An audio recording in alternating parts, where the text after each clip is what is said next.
दोस्तों, क्या आपने भी इस सर्दी गुलाब के पौधे को घर लाया है नर्सरी से, लेकिन उसमें ग्रोथ बिल्कुल भी नहीं हो रही है। हालांकि आपने पॉटिंग मिक्स बहुत अच्छी बनाई अपने गमले की, फिर भी पौधा धीरे धीरे सूख रहा है या बिल्कुल सूख चुका है।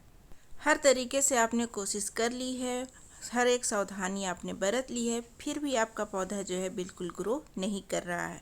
तो रिपोर्ट कैसे करें, कैसी मिट्टी बनाएं, क्या देखभाल करें, सारी सावधानी आपके साथ में इस वीडियो में शेयर करूंगी। वीडियो में अंत तक बने रहिएगा, कई सारी जानकारी आपको मिलेगी। तो दोस्तों, आपका अपने ही gardening channel gardening with moms में एक बार फिर से बहुत बहुत स्वागत है। तो चलिए वीडियो को शुरू करते हैं। दोस्तों, ये देखिए, ये मेरा नर्सरी से लाया हुआ 3 कलर का गुलाब मैंने लाया है। एक ऑरेंज है, एक पिंक है, एक येलो है। जब भी आप नर्सरी से गुलाब का पौधा या कोई भी पौधा परचेज कर रहे हैं तो सबसे पहले उस पौधे की कंडीशन ज़रूर देख लें। कई बार हम उसमें बहुत ही खूबसूरत फूल खिले रहते हैं, उसको देख के अट्रैक्ट हो जाते हैं और वही पौधा घर ले आते हैं। ऐसी गलती आप ना करें। पौधे की पूरी कंडीशन आप देखिए ऊपर से नीचे तक, कि पौधा बहुत ज़्यादा डैमेज तो नहीं है, पौधे के पत्ते बहुत ज़्यादा ख़राब तो नहीं है, पौधा में फूल खिलाने लायक कुछ बड्स वगैरह है कि नहीं। फूल जो खिले हुए हैं उनकी कंडीशन आप ज़रूर देखें। भले 2-3 दिन पहले अगर खिले हैं तो हो सकता है वो थोड़े मुरझाए हों, लेकिन बाकी के ब्रांचेज आपको देखने हैं कि उसमें से कुछ नए शूट्स आ रहे हैं कि नहीं, नई पत्तियां आ रही हैं कि नहीं। इस तरीके से जो ब्राउन स्पॉट हो जाते हैं पत्तों में, वो नहीं होने चाहिए। अगर थोड़े बहुत हैं तो ठीक है, लेकिन बहुत ज़्यादा ये नहीं होना चाहिए। फिर इस तरीके के पौधे को घर लाने के बाद सेव करना थोड़ा सा मुश्किल हो जाता है। पॉटिंग मिक्स की अगर हम बात करें तो पॉटिंग मिक्स के लिए स्पेशल एक वीडियो मैंने आपके साथ शेयर की थी, वो आप ज़रूर देखना। वैसे अगर मैं आपको बताऊं तो ये मेरा 10 इंच का पॉट है लगभग, 2 और एक है मेरा 12 इंच का पॉट। तो सभी के लिए मैंने पॉटिंग एक जैसी ही बनाई है। तो पॉटिंग मिक्स की अगर मैं बात करूं तो ये जो है मैंने मिट्टी ली है 40%, और बाकी का जो 60% है उसे मैंने 20% कंपोस्ट लिया है, 20% सूखे पत्ते लिए हैं और 20% मैंने गोबर की खाद ली है। तो इस तरीके से पॉटिंग मिक्स बनाने से आपकी मिट्टी काफ़ी पोरस हो जाती है, उर्वरक क्षमता इसकी बढ़ जाती है। मिट्टी अगर ख़राब क्वालिटी भी है तो 1 महीने में अगर आप इस तरीके से पॉटिंग मिक्स बना करके छोड़ देंगे तो मिट्टी की क्वालिटी भी आपकी बहुत अच्छी हो जाएगी। तो मिट्टी हमने इस प्रकार से बना ली है। आप चाहें तो अपने तरीके से भी मिट्टी बना सकते हैं, उसमें भी आपका गुलाब का पौधा काफ़ी अच्छे से ग्रो कर सकता है। लेकिन कैसे ग्रो करेगा उसके लिए कुछ प्रोसेस है नर्सरी से लाए हुए गुलाब के लिए, वो आपको ज़रूर फॉलो करने हैं, जो मैं इस वीडियो में आपको अंत तक बताऊंगी काफ़ी सारी जानकारी के साथ। ये देखिए, ये जो कैरी बैग है, पॉली बैग जो नर्सरी वाला है, इससे आपको बहुत ही अच्छे तरीके से निकाल लेना है। निकालने के बाद इस मिट्टी के जो बॉल है पॉली बैग के अंदर, उससे आपको अपने पौधे को सावधानी से इस तरीके से निकाल लेना है कि इसके रूट्स वगैरह ना टूटे। ये देखिए, इस तरीके से नर्सरी में पॉली बैग में पौधा भरा होता है। हालांकि वो पॉली बैग में पौधा नहीं उगाते हैं, वो ज़मीन में उगाते हैं, और जैसे ही उसमें फ्लावर्स आने लगते हैं तो निकाल करके अलग से फिर उन्हें पॉली बैग में शिफ्ट कर दिया जाता है। तो उसकी जो मिट्टी होती है वो भी बहुत ही ख़राब क्वालिटी की होती है। इसी वजह से उसके साथ ही अगर हम पौधे को लगा देते हैं तो पौधा तो वहाँ पर पला बढ़ा है नहीं, पौधा तो कहीं और पला बढ़ा था बहुत ही अच्छी क्वालिटी की मिट्टी में। सेल करने के लिए उन्हें पॉली बैग में शिफ्ट किया जाता है, और पॉली बैग की मिट्टी कोई ख़ास नहीं होती है। रोज़ के प्लांट के लिए खास करके उसी मिट्टी के साथ अगर हम अपने पौधे को घर में ला करके भी लगा देते हैं तो वो बात नहीं आ पाती है जो नर्सरी में वो करते हैं। तो इसी वजह से हमारा पौधा धीरे धीरे सूखता चला जाता है और ख़त्म भी हो जाता है। तो इस तरीके से आपको पॉली बैग से ज़रूर अपने प्लांट को निकाल लेना है बिना रूट्स को डैमेज किए हुए। लगा देने के बाद जितने भी फूल खिले हुए हैं, अगर वो फूल बिल्कुल फ्रेश हैं तो आप मत काटें, खिलने के बाद लेकिन उसे आप ज़रूर काट लें। उसके अलावा आपको नज़र आए कि बहुत सारी पत्तियां जो है वो अनहेल्दी लग रही हैं, चाहे उसमें डार्क स्पॉट हो या पत्तियां सिकुड़ी हुई हों या बहुत ज़्यादा पत्तियां हैं, तो उन्हें भी थोड़ा सा काट करके आप पौधे को हल्का कर दें।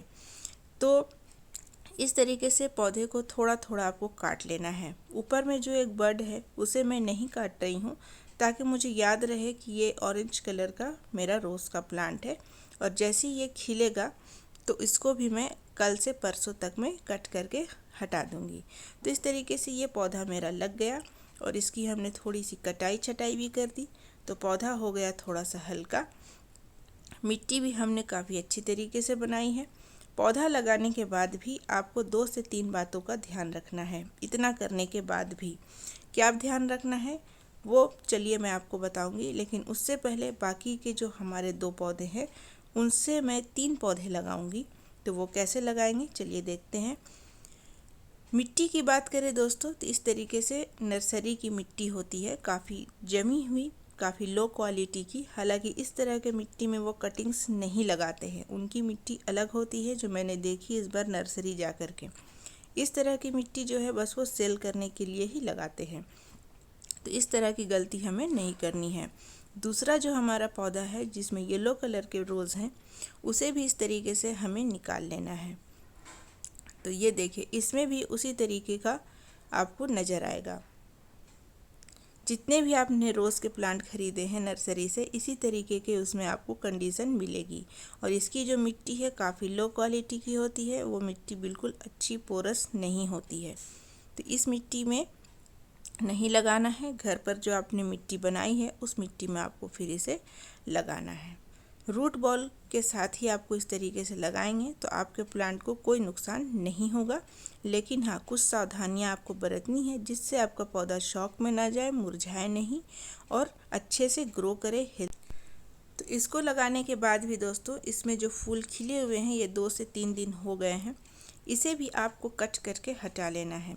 सबसे ज़रूरी बात जो मैं आपसे शेयर करना भूल गई, जैसे ही आप नर्सरी से पौधा खरीद करके लाते हैं साथ ही साथ उसे रिपोर्ट ना करें। कम से कम 2 से 3 दिन के लिए उसे अपने बाकी के प्लांट्स के साथ रख दें। मैं ये पौधा जो है करीब 9 तारीख को लाई थी और आज 13 तारीख है। कल शाम को मैंने ये रिपोर्टिंग का काम किया है, तो 12 तारीख तक, तो कम से कम 3 से 4 दिन आपको इसे ला करके एज इट इज़ अपने घर पर छोड़ देना है, ताकि ये एटमॉस्फेयर में अपने आप को एडजस्ट कर ले। साथ ही साथ इसे रिपोर्ट करने से ये शॉक में चला जाता है। अब बारी आती है तीसरे गुलाब की, जो पिंक कलर का हमारा गुलाब है, उसे भी हमने इसी तरीके से रिपोर्ट कर दिया है। इसमें मुझे थोड़ी सी काउडंग कंपोस्ट जो मैंने मिलाई थी वो थोड़ी कम लगी, तो इसीलिए मैंने इस पौधे को लगाने के बाद थोड़ा सा इसमें काउडंग कंपोस्ट और डाल दिया है। इस तरीके से डालने से भी कोई हर्ज नहीं है। धीरे धीरे ये डिकम्पोज होकर के मिट्टी में मिक्स हो जाएगा और ये फिर जो है अपना पौधा अच्छे से ग्रो करेगा। इस तरीके से हमने मिला दिया है, लेकिन काम यहीं ख़त्म नहीं होता है। वीडियो को शुरू में ही मैंने बताया, पौधे तो मैं 3 लाई हूँ नर्सरी से, लेकिन लगाऊंगी 4। तो वो कैसे, चलिए देखते हैं वीडियो में। तो इस तरीके से दोस्तों, ये जो मेरा पिंक कलर का फ्लावर है, इसको मैं क्या करूँगी, ये जो है यहाँ से जो न्यू ब्रांच निकली हुई है उसे मैं कट करके हटा लूँगी। कट करके क्यों हटाऊँगी, क्योंकि मुझे इसकी कटिंग लगानी है। इस तरीके से अगर आप हिम्मत करते हैं अपने पौधे को रिपोर्ट करने का तो ज़रूर कीजिएगा, इससे आपके कई सारे प्लांट तैयार हो जाएंगे। तो इस तरीके से देखिए, कट करके हमने ये ब्रांच जो एक निकली हुई थी उसे हटा लिया है। अब इसकी कटिंग हम दूसरे पॉट में लगा देंगे तो वहाँ भी एक पौधा हमारा तैयार हो जाएगा। और ये जो जड़ वाला एरिया था, नीचे वाला जो एरिया था, वो इस पॉट में है। ये भी बहुत जल्द यहाँ से नए नए शूट्स आना स्टार्ट हो जाएंगे, तो ये भी एक प्लांट तैयार हो जाएगा और कटिंग से फिर एक और प्लांट तैयार हो जाएगा। दोस्तों, सभी को हमने रिपोर्ट कर दिया है, कटिंग भी हमने लगा ली है। अब हमारा जो अगला स्टेप है इसमें पानी देने का। पानी इसमें भरपूर मात्रा में आप दीजिए। गुलाब के पौधे में पानी की ज़रूरत काफ़ी मात्रा में होती है, पानी अच्छे से दें। ये जो प्लांट है इसमें भी हमें पानी देना है और सेम प्रोसेस अप्लाई करना है जो बाकी के जो हमारे प्लांट है, जैसे हमने उसमें करना है वैसे इसमें भी करना है। पानी देने के बाद जितने भी हमारे प्लांट्स हैं जो भी हमने रिपोर्ट किए हैं, सभी को शेड एरिया में ही रखना है। शेड एरिया में रखने से मतलब ये नहीं है कि आप डार्क एरिया में रख दें, ब्राइट एरिया में ही अपने टेरेस के किसी वॉल के किनारे रख दें, जहाँ पर शेड आती हो वहाँ पर आप रखें। ये देखिए, ये कटिंग भी हमने लगा ली और इसमें भी हमने अच्छे से पानी डाल दिया है। कटिंग लगाने का जो तरीका है कि ऊपर के फूल वगैरह जो पत्ते होते हैं उन्हें हटा लेना है, सेम रूल इसमें भी अप्लाई हुआ है। और ये सारे पौधे को अब हमने शेड एरिया में पानी डालने के बाद रख दिया है। इसी जगह में रखना है, करीब हफ्ते से 10 दिन 15 दिन आपको रखना है, जब तक कि इसमें से न्यू शूट्स आपको नज़र ना आने लगे। सबसे ज़रूरी बात, अभी तुरंत आपको इसमें ऊपर से कोई खाद फर्टिलाइज़र नहीं देना है। अभी 1 महीने तक इसी तरीके से छोड़ दें। दोस्तों, ये जानकारी आपको कैसी लगी ज़रूर कमेंट सेक्शन में शेयर कीजिएगा। पौधे से रिलेटेड कोई भी प्रॉब्लम है कमेंट सेक्शन के थ्रू पूछिएगा, मैं हर एक कमेंट का रिप्लाई करती हूँ। आज की वीडियो के लिए इतना ही, मिलते हैं मेरे नेक्स्ट वीडियो में जो परसों आएगी। तब तक के लिए bye, take care, happy gardening.